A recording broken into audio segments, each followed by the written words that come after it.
Hello guys, welcome back to again Anas की story. आज फिर हम एक नई कहानी लेकर आपके सामने उपस्थित हैं।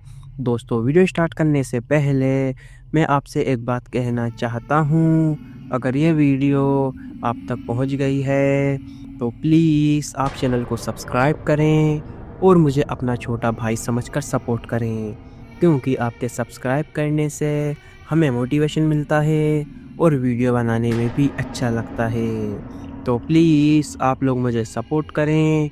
तो चलिए शुरू करते हैं आज की कहानी। डरना मना है, हॉरर स्टोरी। गांव से कुछ दूर एक पुरानी और उजड़ी हुई हवेली बनी हुई थी, जिसकी दीवारों पर समय की मार साफ झलकती थी। गांव वालों का कहना था कि वहाँ एक खौफनाक आत्मा का साया है, जिसने हवेली के आसपास कदम रखने वालों की जान ले ली थी।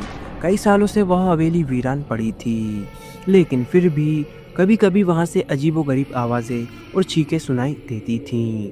राहुल एक पत्रकार था, जिसे इस हवेली की कहानियों में दिलचस्पी थी। वह नहीं मानता था कि आत्माएं होती हैं, और उसने तय किया कि वह वहां जाकर सच्चाई का पता लगाएगा। गांव वालों ने उसे बहुत समझाया कि वहां जाना उसकी सबसे बड़ी भूल होगी, लेकिन राहुल ने उनकी बातों को अंधविश्वास समझकर अनसुना कर दिया।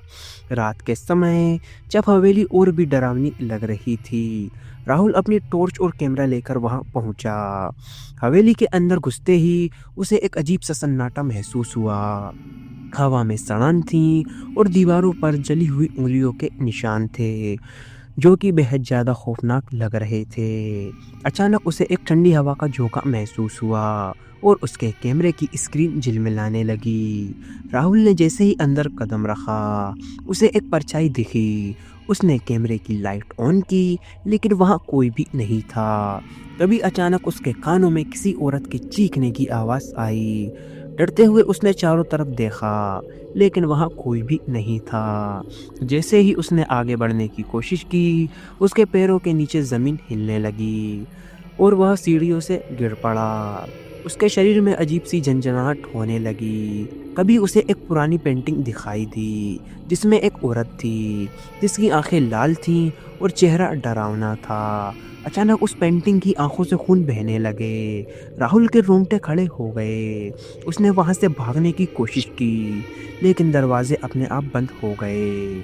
राहुल ने घबराकर दरवाज़ा खोलने की भी कोशिश की, लेकिन तभी उसके पीछे से किसी ने फुसफुसाया, "तुम यहाँ क्यों आए?"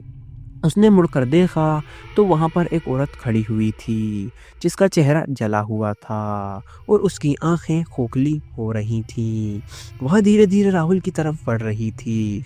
राहुल चीखते हुए पीछे हटा, लेकिन अचानक उसकी आंखों के सामने अंधेरा छा गया। राहुल हवेली से बाहर तो निकलना चाहता था, लेकिन अब सभी रास्ते बंद हो चुके थे। अगली सुबह गांव वालों को हवेली के बाहर राहुल का कैमरा पड़ा हुआ मिला। जब उन्होंने कैमरा ऑन किया तो उसमें आखिरी रिकॉर्डिंग थी। राहुल किसी से बात कर रहा था, लेकिन वहाँ कोई और नहीं दिखाई दे रहा था। फिर अचानक कैमरा नीचे गिर गया और केवल चीखने की आवाज़ सुनाई दी। राहुल का कभी कोई सुराग नहीं मिला। कोई नहीं जानता कि उसके साथ क्या हुआ, लेकिन उसके बाद किसी ने भी उस हवेली की तरफ जाने की हिम्मत नहीं की।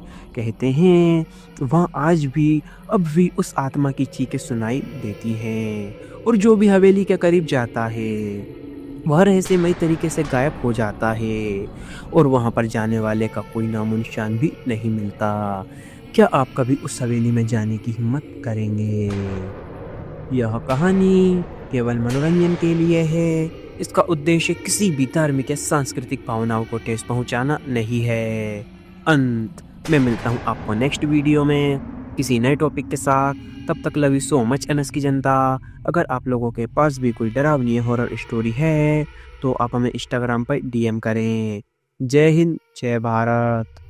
अगर आपको वीडियो अच्छी लगी हो तो प्लीज़ वीडियो को लाइक करें और चैनल को भी सब्सक्राइब करके बेल नोटिफिकेशन को ऑल पर प्रेस कर दें। Thanks for your watching.